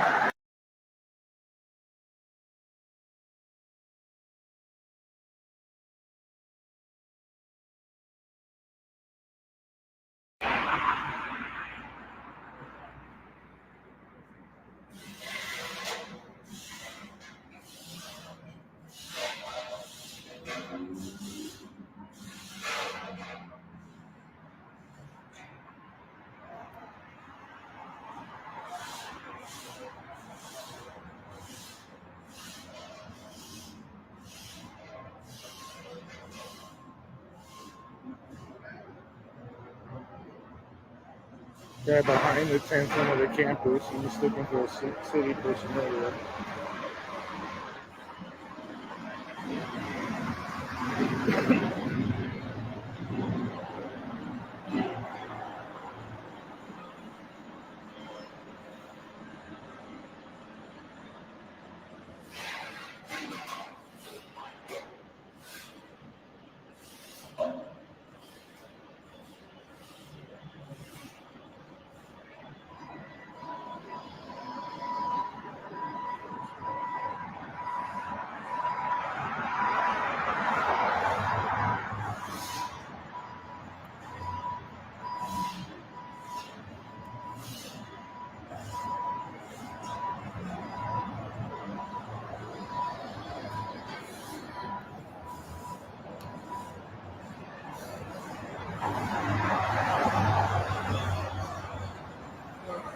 And he's just talking to guys on the other end over here.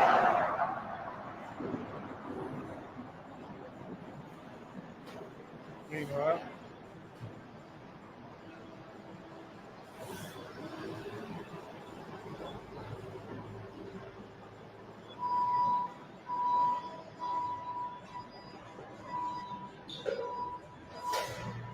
that was an abandoned camp that was there yesterday. It was abandoned. None of these are abandoned. Got 1, 2, 3, 4, 5, 6 tents. And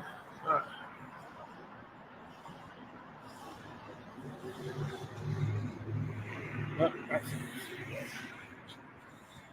that mistake before.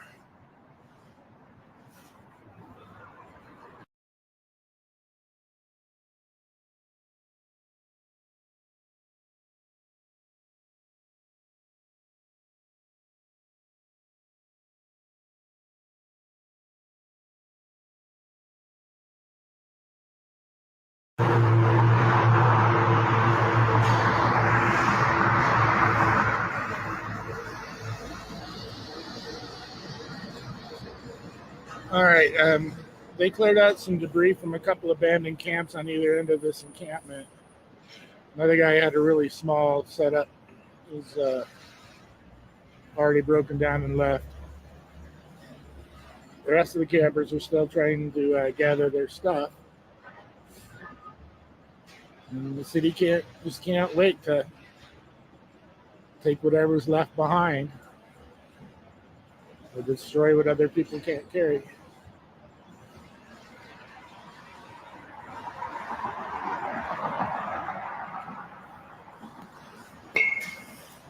So, fire marshal over there. A couple of DPD guys.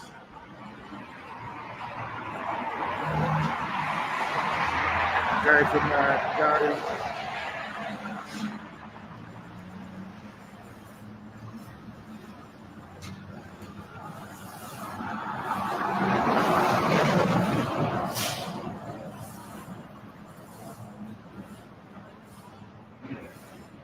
So after waking these guys up around 4, the city is giving them till 8 to get their stuff out off the street.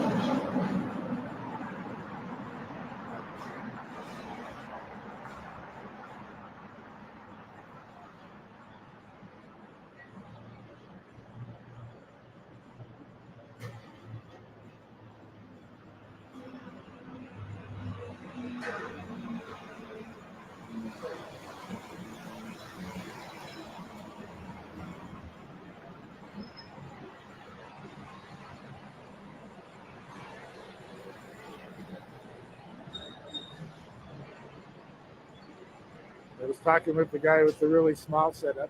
He doesn't know where he's going to go. The one place he thought of is in line to be swept tomorrow.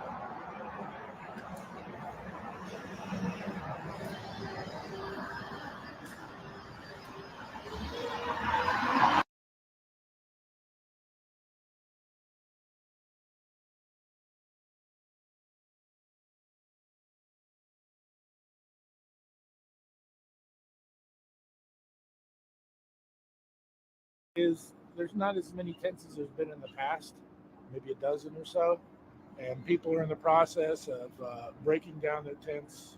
The city's staying out while people pack and try to get their stuff together.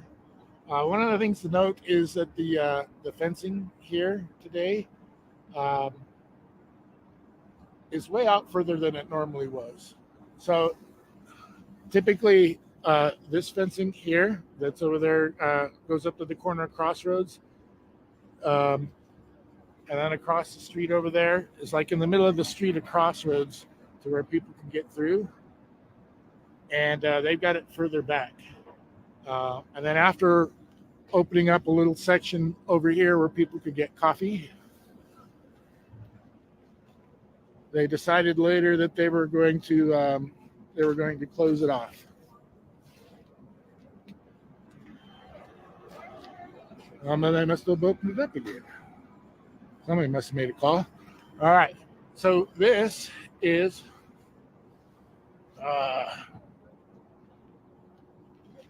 is where people's stuff is supposed to be stored, but they hardly use it. I mean, they kind of bring it for show to pretend like they're storing people's belongings so they can get access to them. But the storage facility is tough to get to and so inconvenient. It's not really practical for folks. Anyway, at this point, it looks like people are going to be gone before 8, but we'll have an update later.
Okay, good.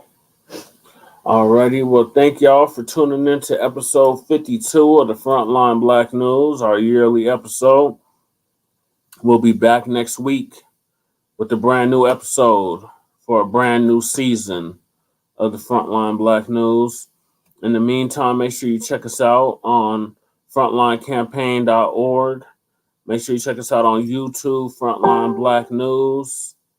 Make sure you check us out also on YouTube for the Revolutionary Agenda.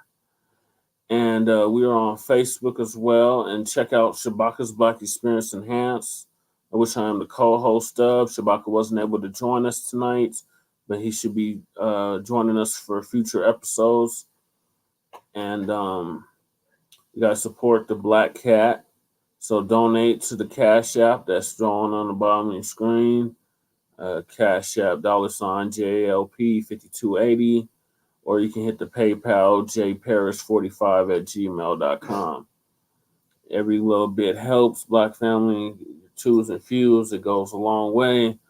We have to support Black media, Black independent media especially, and those that have our best interests in mind and are pushing our narrative of be one, And that's of solidarity, Black family. first.